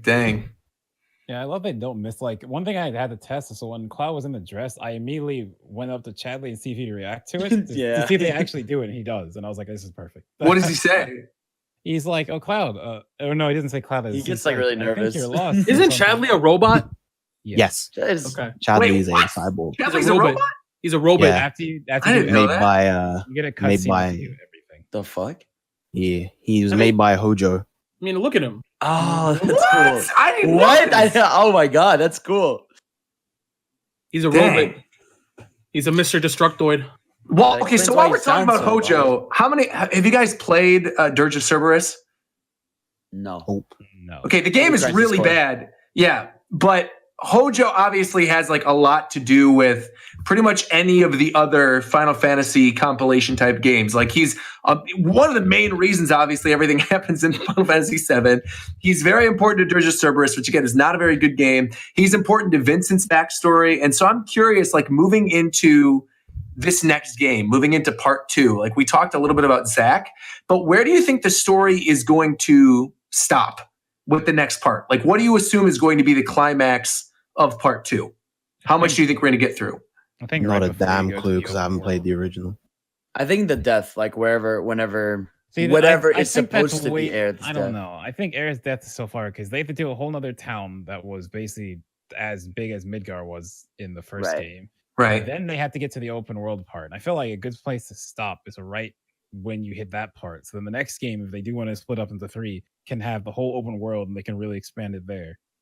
Yeah, but but I think one of the things that this game teaches us in terms of their design philosophy is that when it comes to pacing of the game, they're really focused on finding points in the story to stop.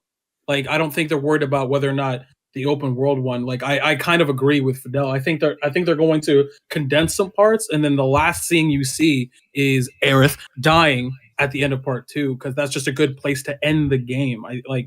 Because the way they ended the game this time, it's like. Well, I mean, but the way they ended the game this time is basically not like it's like. I get what you're saying, right? But Sephiroth isn't there in Final Fantasy. It's not like literally the end of this game is basically the end of the original. Like it's almost to a T. Like there's a big fight with Sephiroth. He summons Meteor, and you have to stop him before it hits you. And then Cloud and Sephiroth even have the big duel, even do the cut-ins flashing like they did in the original. So like they can't do that again. So I feel like how are they going to actually? And the next one, I don't know, because I feel like the biggest thing is when you get Sid, you get the ship, and now you're in the open world. Right. Fly around and go where you want. I do kind of feel like the open world game needs to be its own thing. So on one hand, I agree with you. I do think that maybe the second one is going to end with the open world, but I see where you guys are coming from too, saying that Aerith and her death is going to be where the second one ends. So I'm really not sure, because I'm wondering also, like, if there's a part 3, right? They're going to want to have new party members for part 3 too. Like, they're not just going to want to have the same party members over again. They're going to want to do something different. Yeah, like Red was a tease. They're definitely going to make him playable next time. So Red will be playable next time. We saw Kate Sith as well. So Kate Sith, also, out of nowhere, like, if you haven't played the original game, you don't know Reeve is in Kate Sith. You're like, what the heck is going on there? So that was definitely a weird moment to just show that for like 5 seconds. I gave it a 9. Anyone else want to? I'll also give it a 9. I give it a 9. Yeah, it's an easy 9. Yeah, 9. I would say 9.5. 9.5. I'd go. I'm going to say it's a solid 9. However, in the moment in which I beat the game and my first experience of it, I would say just my first experience, I would give it a 10. But I would say that going back and now trying to finish other things, I'm saying it's a 9. For me, I guess it's like the only thing that really annoyed me was what is it, Chapter 17? You finally have everyone. It's like, okay, I want to use Barrett because I've been using Barrett this whole time, and you can't change your party member. That's the one thing that annoyed me, is that, like, up until that point, I didn't realize that. Yeah, everything. I mean, obviously everything's scripted, but I didn't realize the party system itself was. Which I'm guessing next game they'll probably change that because they kind of have to. There's way too many characters. All right, so we talked. I think Final Fantasy a lot now. We all really liked it. Seems like the consensus. Couple issues, but for the most part, we all really liked it. We're not going to get heavy into Last of Us 2 spoilers or anything like that. So instead, let's actually talk a little bit about one of the other big things that happened since the last episode, which is the Mario Maker update. Now, I am not the biggest Mario fan in the world, but I know there's some people who listen to this that are huge Mario fans. I know a lot of you guys in the call right now are Mario fans. So please, what is the lowdown on this new Mario Maker stuff? So now the biggest, I mean, there's a couple good updates in there, but the most notable is that now people can make worlds and kind of string their levels together. And I think that, I mean, there's other stuff we'll get to, but it's like, I think that alone is a pretty significant update, because there's a feeling to playing through someone's like now lives actually matter. Like, if someone, like, you can set someone to, like, let's say you make a world, you can set it so that someone starts with 5 lives, 10 lives, 15 lives, 20, 30. I think it's max 40. And you can put it in like a snow map and the regular map. They're all in the Mario world. Like, you can put any style level in there, but the map is always the Mario world style, because that's like the most iconic map. So that's the biggest one. They finally added the Koopalings, which is really cool to have like all the styles of the Koopalings in there. You have a Mario 2 mushroom for the Mario 1 style. So now when you pick Mario 1, every time you like lift Goombas and shit, you're just throwing them, you're not killing them.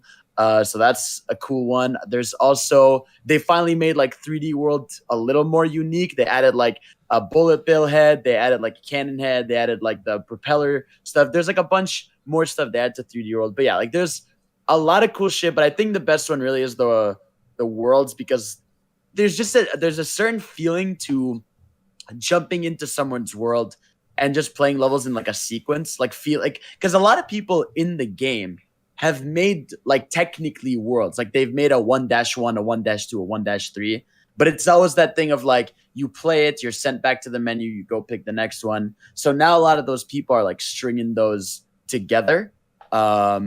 And while I think it's like a little too late for the game because of how unfrequently they updated the game, I think it's still like it's a decent enough spark for the times we're in right now, where like people can, I don't know, you can just log in, go to someone's world that they make, and just kind of play through that. So it's like the world map thing is like, they needed that. That was the biggest like missing factor from the game. Fair enough. One quick thing I was going to ask you then is, do you feel like this is too little too late though? Do you think so you do? I do. As someone, like, I'm one of the few people out there who like still adores Mario Maker and stuff like that. But it's like, it is so, the problem with how they updated this game was this should have been monthly updates. Like, this update is so huge. Like, this is such a huge update at once. Why wasn't this like just put out throughout months? Like, this is the type of game where 2 items can significantly change how levels are played. Like, the Koopalings being there could have been its own update. The worlds being a thing could have been its own update. All the new 3D world stuff they added could have been its own update. And that's like the big issue. It's like instead of having it frequent monthly updates, which I swear to God would have kept people in most of the way through for a lot of people, not everyone. They just went with these sort of every 3 to 4 month updates. Like the game launched in July. The next update was September. And then the next one was like late November, which was like the Zelda costume stuff. And then they waited to like now 4 months later to finally add like a world map, like the final major update. So it's just the pacing of the updates was really bad, which is really weird because like you look at Animal Crossing now and they're like giving you the roadmap for the next 2 months, right? And we've already had an event, and even Splatoon had monthly updates. You had a bunch of games that like Nintendo's always weird with which games get what kind of support. But yeah, I'm with you, and I know this like as a person. It's like it's a little late. It's like, but like it is a good spark for the people still in there. Like now people are able to make, because the Link update felt more like fun, gimmicky. Like it's okay, you can use Link, you got cool level designs, but having worlds is just a fun way to kind of like it's almost like now that you've made all your cool levels, just make a greatest hits pack. That's kind of what it is. And now people online can just share worlds, because it was never fun to be like, here's one code. So to share like a world someone made, it's really cool. And obviously you got like the cool charming map. It's got the music. So yeah, it is late, but it's still like a really, really cool update. Right on. One quick thing I want to bring up to go back real quick to the Final Fantasy conversation, because this is something we were going to talk about, but we didn't end up talking about. Roche. I'm interested because he brought that character up, and previously I forgot who said it on one of the old episodes, but you guys had an idea of who he's eventually going to become in the story based on his nickname, the Speed Demon. So I was curious, what were you thinking when you said that? So I thought something was going to happen to him, and he was going to be the boss at the end when you escaped from Midgar, but it wasn't him. So that's where my head went with it. Oh, okay. So this is what I was thinking. Because I tweeted out about this last week.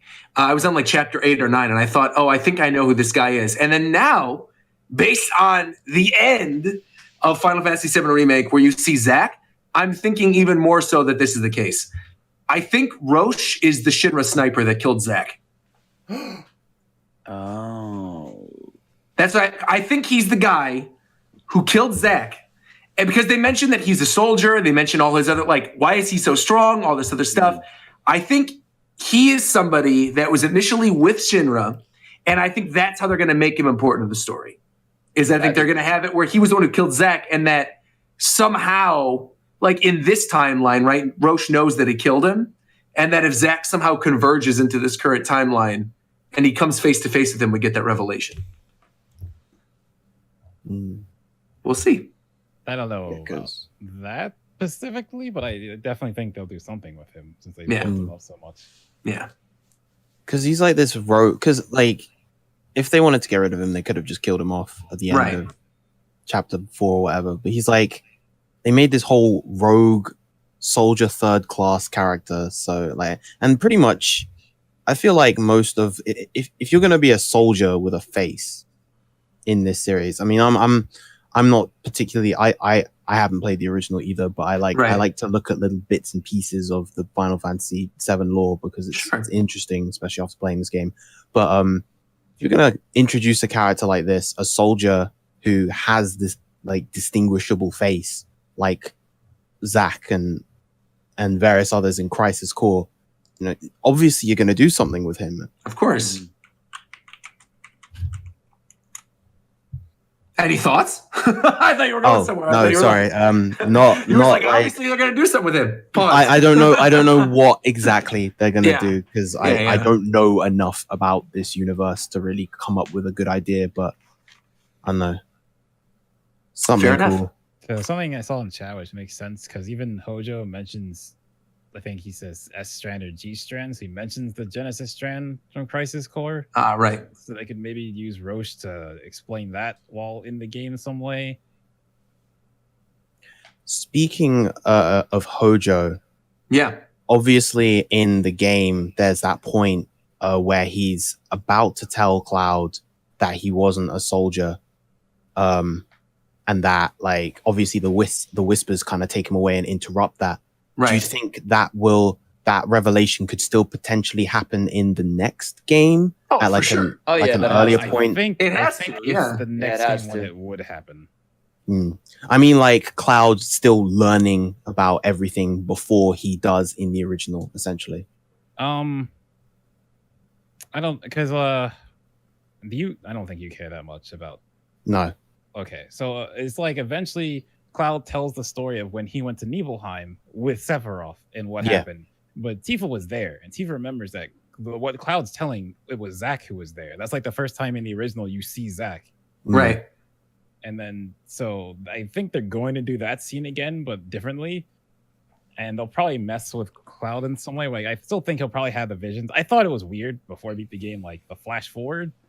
It made a little more sense now after, I saw it beat the game, but like, they'll probably do more with that and go in different ways with that to basically show Cloud like how the stuff is going different. If I'm remembering correctly, don't you get that sequence in the inn where you find out about that stuff for the first time right after you escape Midgar in the first game? I can't remember exactly. I feel like it's like almost right after. Yeah.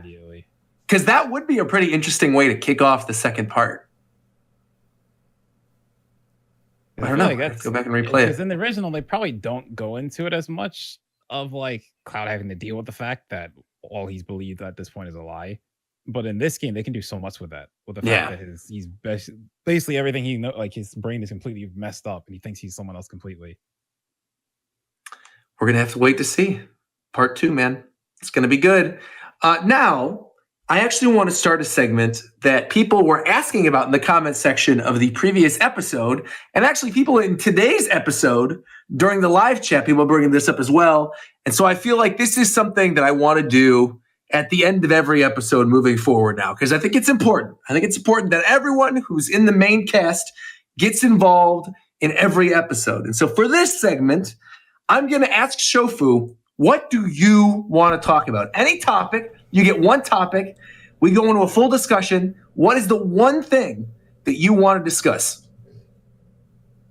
Also, he did not know I was going to do this. So. I don't have anything specific. Well, you got to choose something specific. You're an entertainer. You choose on the fly. Anything, whatever you want to discuss, anything. Anything you have a strong opinion on at all. I don't have anything. I'm not going to pull something out of my ass.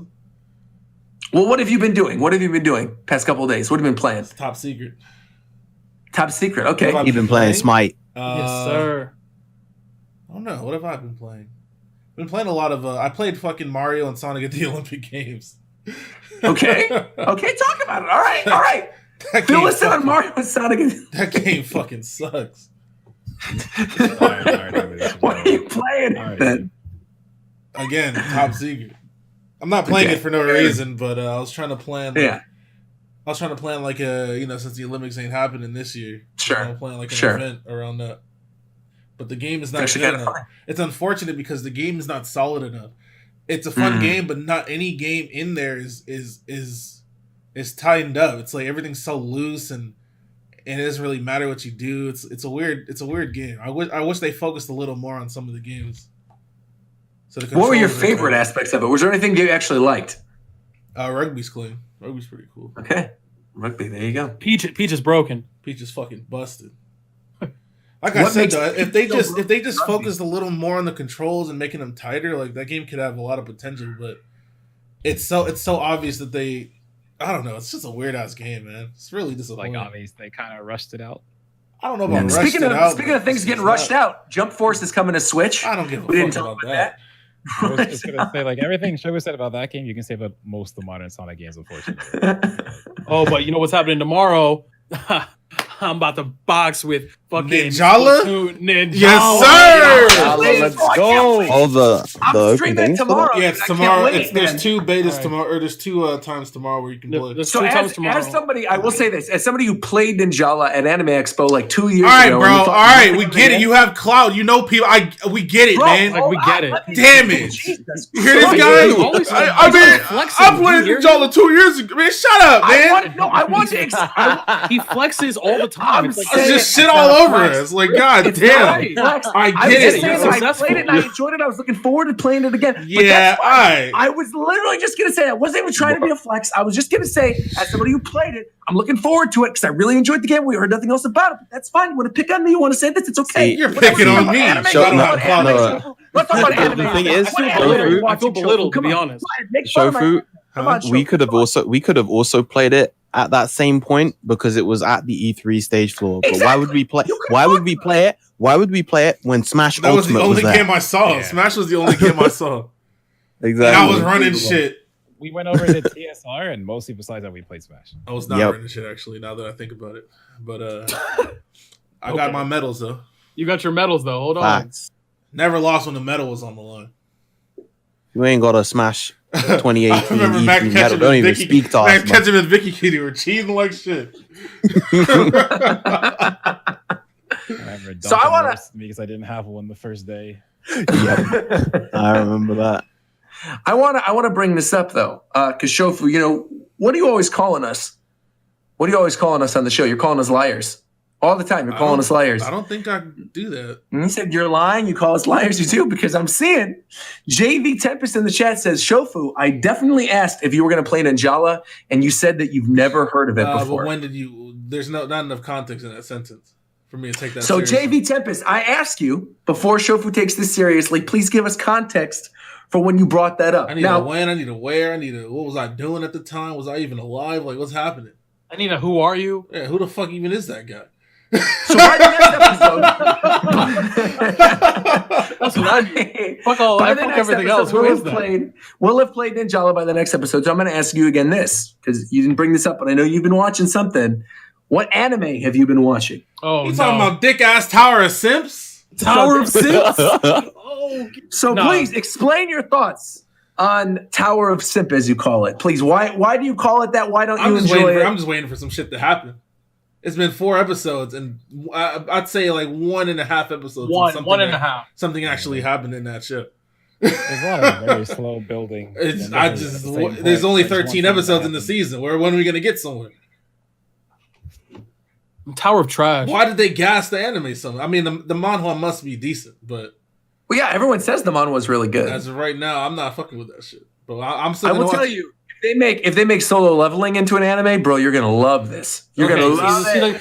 See, this is what you're doing. This is exactly what happened. That's and then exactly when that shit's trash, Garrett, I'm gonna say this right now. Come back in like 2 years to this. I'm ready to clip. I'm ready to clip it right now. People, get your clips ready for this moment. If Solo Leveling gets an anime within the next 2 years, and Shofu watches it and doesn't enjoy it, I will buy him any one video game system of his choice. Anyone. But you need to be honest. I'm going to have it already. You need to say, you're probably not. I bet you there's something out there that you don't have. Any system, any game, whatever. What? Anything then. Any who do you think I am? Anything I want, I can go get. All right? I don't think so. You don't leave anything your house. I want. What does that mean? No. Does Amazon not exist? What the fuck is happening right now? So they don't got shit on Amazon. Amazon just stopped existing now. Okay. I don't. You don't know where the world's going to be in 5 years. You don't know. In 2 years, you're not going to know where the world's going to be. Christ. You honestly don't know. Look, just give them some subs, man. Shit. I'll do that. I will gift you 100 subs to your chat. If you watch Solo Leveling when we eventually get an anime and you don't like it, I will gift 100 subs. But you need to be honest, because if you're enjoying it, and then you say I'm not gonna say that I'm not gonna like it, but just don't gas it. That's the problem with these fucking shows. Everybody gasses everything just because they like it, not because it's good, because they like it. And then when I watch the shit, that shit's trash. And it was always trash. My tastes are just different from yours. And you liked it and I didn't. Bro, I'm right there with you. I'm somebody who doesn't like Vinland Saga. I know. I'm right there with you. I get it. I understand where you're coming from. But I know your taste. I've known you for the better part of like a decade and a half. See though, the thing is, you're gonna like Solo Leveling. The thing is though, it's not up to you. It's up to the people that make the anime. The anime. If they don't capture the manhwa perfectly, then that shit might be trash. Like, but that's what happens all the time. It has all the time. I'll fix. All right, then I'm gonna amend what I said. No, it's too late. Which is that if it's done by that's fine. You know what? Actually, you know what? That's fine. You're right. It is too late. You know what? For sure. That's fine. That's fine. I'm gonna own that. You're right. It is too late. But I'm gonna stand by what I said because I have faith that they're going to adapt it. It's gonna be good. I have faith. I believe you, man. I'm just saying. No, you don't. All these people telling me Tower of God is fire. If they don't execute in the anime is obviously different than manga and manhwa. It's why do you keep saying it like that? That's what it's called. Manhwa. Because it's Korean. Okay, correct. It's manga and manhwa, of course. I forgot it was Korean. My bad. Unbelievable, man. Not out here respecting other people's cultures. That's crazy, Tito. I am known to be a bigot. It's true. I have a reputation. What? Don't say that. What are you doing? True. Yo, so we letting this man teach kids. Crazy. I was gonna say, speaking of bigots, let's talk about Donald Trump for a second. So no, why? No. Not Roche, you've been so good with the segues and then that.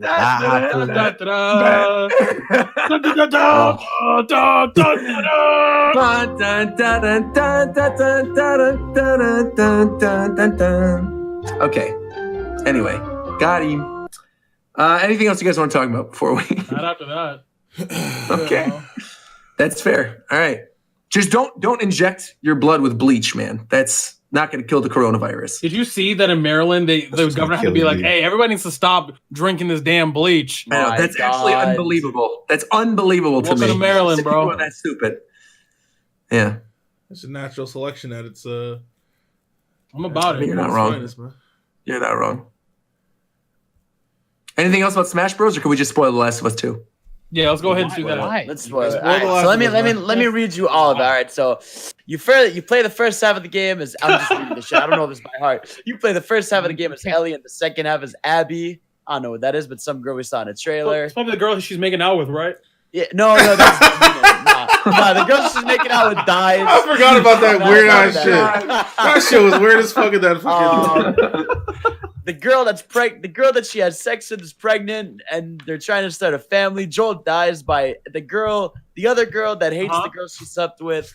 There's a lot of shit going on. I have no idea. So it goes from like this narrative zombie thriller to just a dating sim. Yeah, now it's like a dating sim, and now she wants revenge, and I think they both die at the end. Apparently it's a cycle of revenge story. Okay, and then Joel comes back from the future to correct the events of the first Last of Us.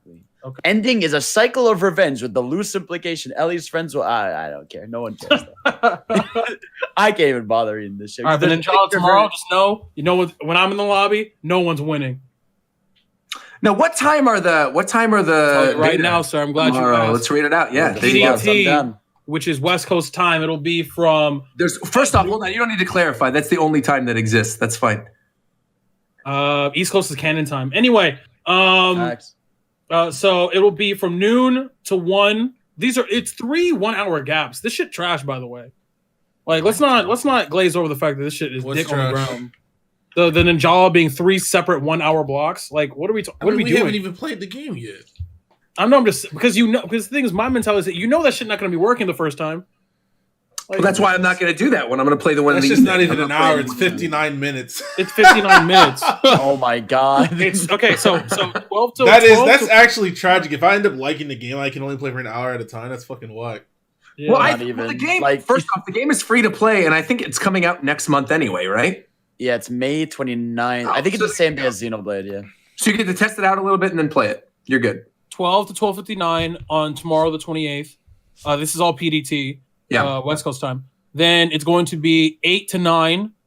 And then it'll be that same day, that evening. And then on the 29th, which would be Wednesday, 4 to 5 p.m. Oh, wait, no, I'm sorry. No, it's 4 to 5 a.m. 4 to 5 a.m. Yeah. Yes. Oh, wait, hold on. I'll be awake because I'm on canon time. That one. I'll be on canon time, so I can play all of this. Yes, sir. I'll definitely play the second one, so I hope to see you guys online during the 20 to 2059. So am I the only one who's like kind of iffy? What do you mean kind of iffy? Well, we're going to find out tomorrow. I need to see more about it. Oh, no, this game definitely trash, but it's free. I mean, it being free fixes everything. I guess. If this game costs money, this shit, nobody would be playing this shit, I promise you. Only thing you're risking is time. Okay, but where 51 games in one at? Like, bro, that joint about to go stupid. just know that I'm running it and I'm turning on the stream. It's gonna be awesome when you do bowling and Chinese checkers and everything. Hold on, let's real quickly. Hold on, I actually want to do this. Let's look up Clubhouse games Switch. I want to look at the list of games that are going to be with Clubhouse games. 51 worldwide classics. I'm going to read all these out for you guys right now. Are you ready? Let's go. Are you ready? All right. Bring it. Let's go. Hold on. Where's the list? Wait a minute. I just screwed up. Where's the list? Where's the list of the games? Hold on. List of games. Clubhouse games. Hold on. Wait. List of games. Come on, Roger. Wait, I'm trying, Fidel. Hold on. You talk about... Wait, you'll have access to the 8-player Battle Royale training mode and use of 4 weapons. The katana, the drill, the hammer, and the ball. Okay. A skate hammer with an 8. It just says 51 games. It doesn't say what the games are. No, it does say on the Nintendo website because I looked at it the other day. Hold on. Pull it up. Oh, here we go. I got it. All right. These are the games that are in what is quite possibly going to be the best Nintendo Switch game this June. Are you ready? We have Moncala, Hanafuda, Backgammon, Renegade, Checkers, President, Dominoes, Speed, Heron Hounds, Blackjack, 4 in a row, Chess, Shogi, Mini Shogi, Ludo, Riichi Mahjong, Sevens, Golf, Darts, Texas, I don't know, hold on, Texas Hold'em, 9 Men's Morris, I don't know what the hell that is, Air Hockey, War, Carom, Chinese Checkers, Yacht Dice, Takoyaki, isn't that a type of food? Billiards, Hex, Spider Solitaire, the thing you get for free on your computer, Gomoku, Matching, Bowling, Shooting Gallery, Slot Cards, Dots and Boxes, Hit Blow, Pig's Tail, Mahjong Solitaire, Last Card, Fishing, Klondike Solitaire, all these different types of solitaire, multiple versions of the free game you get in your computer, toy soccer, toy curling, toy boxing, toy baseball, battle tanks, team tanks, sliding puzzle, and finally, the most important game, the 51st game, 6-ball puzzle. Sound like a whole bunch of games off in the clock cheeks in. I know. So what I'm getting from this, that's gotta be what I'm getting from this is that even if you don't have any friends, there's still a good like 10, 15 games for you right there. Oh, easy. This game got something for everybody. You can go on hey, they better have some ranked modes. Hold on. Bro, they have ranked dominoes. I'm there for it. The thing that makes or breaks this game is how many of these games can I run the set in? Online. Online. No. They said some games are online. That's trash. They should all be online. So unless I can run the set and run all of your pockets in most of these games, this game's trash. But I'm gonna buy it. Dominoes actually looks fire, and it looks like it's online. I've never heard of Heron Hounds in my life, though. I have no idea what that game is. Yeah, Connect 4 in here, Shogi, Mini Shogi. Connect 4. Wait. What is this? I'm looking at the trailer again. There's something in here that wasn't listed. Is that Trouble? Like the board game Trouble? They just call it something else? The golf one looks kind of fun. Darts isn't going to be better than the darts minigame in Final Fantasy VII Remake, though. I'll tell you that right now.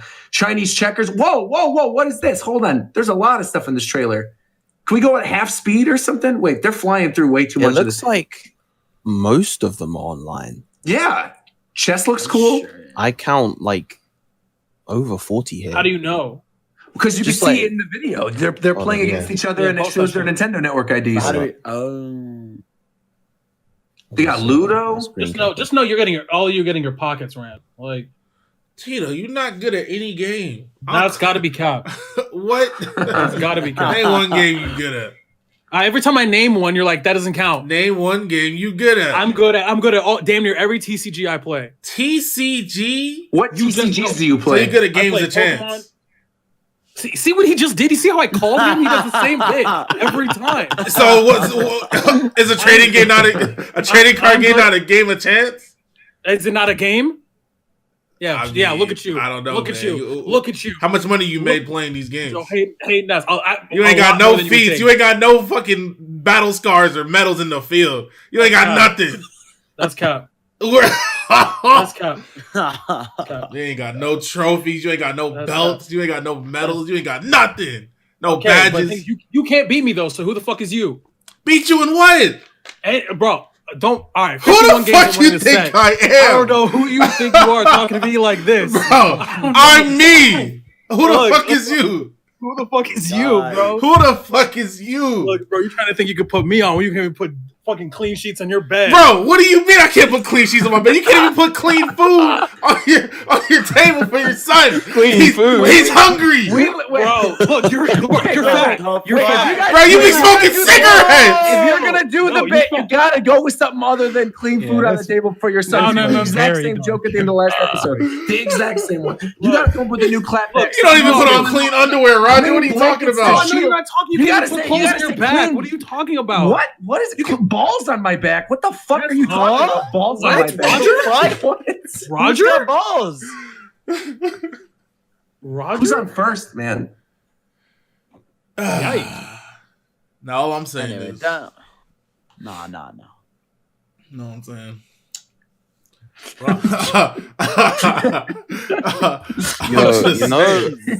Just know that Animal Crossing kind of mid now. No, shut up. Animal Crossing's great. Shut up. All the new stuff was cute with the Earth Day thing, with Leaf and with Red, and the new art gallery and stuff. Leaf ugly as shit too. Yeah, you mid though too. But can I put more than 8 staircases on my island? No. Okay, but can I make more than one bait at a time? No.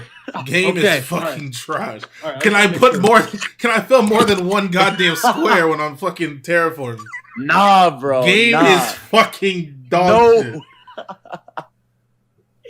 I finally got to that point where I needed a 9th bridge, and I was like, "Ah, fuck!" I remember. Can I have some form of convenience whatsoever in Animal Crossing? Just a little bit of convenience. Can I not spend $100,000 to move my house one block? Can I? No. Okay. You're not gonna spend $100,000. Yes, you are. You have to move your house out of the entire vicinity before you can move it. You don't spend $100,000. Yes, that's how much it costs. Yes, it doesn't. It costs. You can move your house free, right? No, it's $50,000 each time you want to move a building, any kind of building. Oh, right. Okay, no, it's just your house. I think isn't it your house is free to move? No, any building is $50K. And if you want to move it one block or slightly to the left or right, you got to move it all the fuck away, and then you got to move it back to where you want it. And that takks 2 days. But why would you put it in the spot that's one block away in the first place? Why because not it's an accident, bro. There's no grid on the ground. You might put that shit in the wrong spot by accident. It happens all the time. There's no accidents in real life. What? There's no accident. You were an accident. What do you mean? My parents wanted me. They were planning. Yeah, it was all accidents. You ain't slick. I was certainly not an accident. My parents knew when they wanted to have a child. They knew they were going to be in their 30s. You were there? Yeah. You were there? Yeah, it sounds good. Yeah, it sounds good. Yeah, it sounds real good. There, bro. You were there when they made it sounds real good. Nah, you weren't there. Millions of my siblings that died. I'm the one that lived, bro. Okay. Damn near every baby on this planet was an accident. Ain't nobody trying to have kids. There, bro. I was there. People they be out here fucking. Was there, bro. Raw. I'm the one that made it. Everyone else died. I made it. I came through. Jesus. And now here I am hosting this podcast. I'm the one. He's the guy. He's the guy? He's the guy. No. But is he the guy or is he the guy? He's the guy, bro. He's the guy. No, there's no way Roger's the guy. Just think about this. Think about this. Think about this. Just shut up. Just think about this for a second. Just listen. All of us were the guy, bro. All of us. Even the worst, lamest, stupid troll in Shofu's chat. If this makes you feel better and this stops you from spewing dumb shit, keep this in mind, bro. You're the one that survived. That's you. If you need inspiration to get out of bed in the morning, bro, you're the one. You're the one that came through. You're the guy. You're the guy. You're the guy of your own life. You're the guy of your own life. No, but the thing is, he's not the guy. No, that's true. Not all of these. No, okay. Not all these simps are the guys of all guys. Of course not. But you're the guy of your own life, and that should be all that matters. But the thing is, there's only none of you are the guy. Like, you know what I'm saying? Like, okay, but there's the guy, and the guy, bro. No, but there's the guy. Bro, we all know the true guy is Ricky Cocaine, but we don't know where he's been. We have no idea. We don't know where Ricky's been. People have asked this every episode. People say, where's Ricky Cocaine? When is Ricky Cocaine coming back? We don't know, bro. We don't know. You know why? Because while all of us are sitting here talking about video games and talking about Clubhouse games and talking about Final Fantasy, no, he's not doing cocaine, bro. He's out somewhere making the world a better place. He's out there living his best life. And all of us, we're sitting here playing video games, talking about video games. He's out there being the guy, bro. Okay, but he's not the guy. In 2020. That's what I'm saying. He's not. That's the guy. The guy posted in chat. That's the guy. Who is this? That's the guy. He's the Spy Kids. This is some dude from Spy Kids, bro. I don't know. No. But it's not the guy, man. He doesn't know about the guy, bro. You don't know about the guy? Look at Spy. Who watches Spy Kids, man? Spy Kids was trash when it first came out. Whoa, all right. No, bro. Please explain to me right now. Why is Spy Kids the greatest movie of all time? Explain right now. No, I wouldn't go as far as to say the greatest movie of all time. Why was it good? Why was it even decent? Hey, man, there was 3D. Did you watch it? I did. I was there. You talking to Roger? Oh, Roger. I'm not the one on trial here. The burden of proof is not on me. Have you seen Spy Kids 3D is what I'm asking. Hell no. What is hell no? Tito, educate this man. He talking about hell no. You were a kid. You didn't have the. Do you know who the guy is? Do you know who that is? Do you know who that is? You know who the guy is. You guys were children. Do you know who that is in that picture? Do you know who that is? I know who it is. I was a grown child. Watching, we're the same age, bitch. Do you know who that is? I was watching better shows. You were sitting here watching Shark Boy and Lava Girl. I'm sitting there going through the back catalog of Alfred Hitchcock, bro. All right. So instead of Spy Kids, what were you watching? Maybe like Lord of the Rings or something. Hitchcock.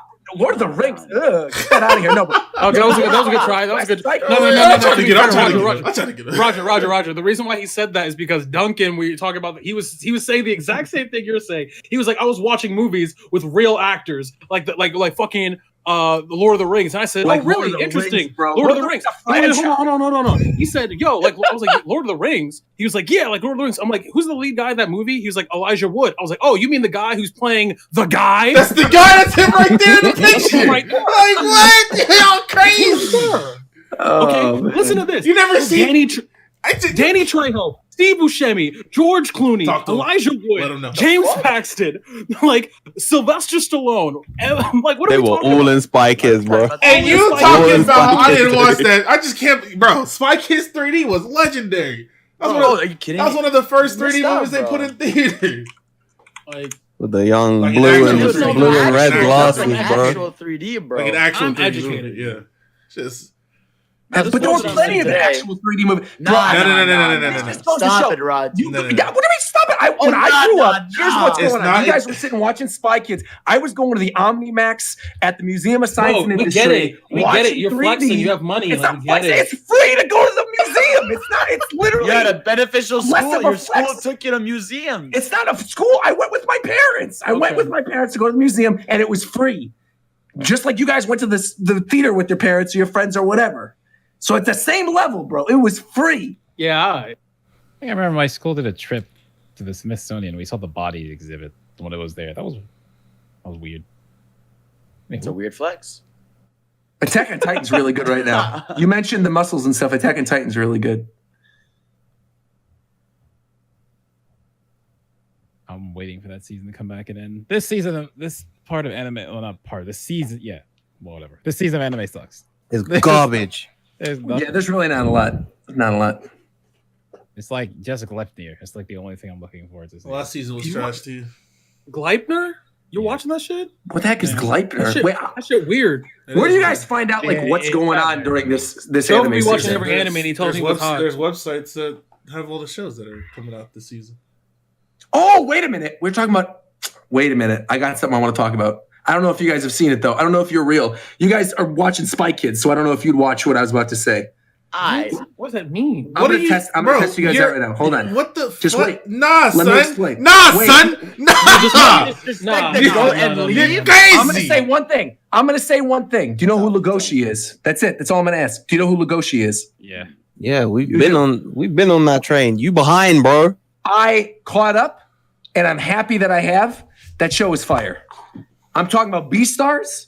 Yo, B-Stars though. B-Stars. Louis? One shot in that lion Yakuza man, bro. Is that not the furry show? Yes, but it's more than that, bro. It's good. I'm gonna tell you. Yeah, people come in with that misconception, bro. People, a rabbit has sex. That's all I know. Well, that's not. Yeah, but it's not. People have built it up like, oh, it's this furry hentai thing. It's not. I'm a rabbit fucker. It's well, we do like Lola Bunny on this podcast. That's right. We do. We simp for Lola. That's right. We simp for Lola Bunny. But B-Stars is actually pretty good. Wait, hold on. Wait, McDareth, do you live in a house or apartment? A house. House this dictates! We got it, boys! Yes, sir! Show's over. You can download so long. It's so long. Watch this on the channel. Oh my god. Play the music. We're done.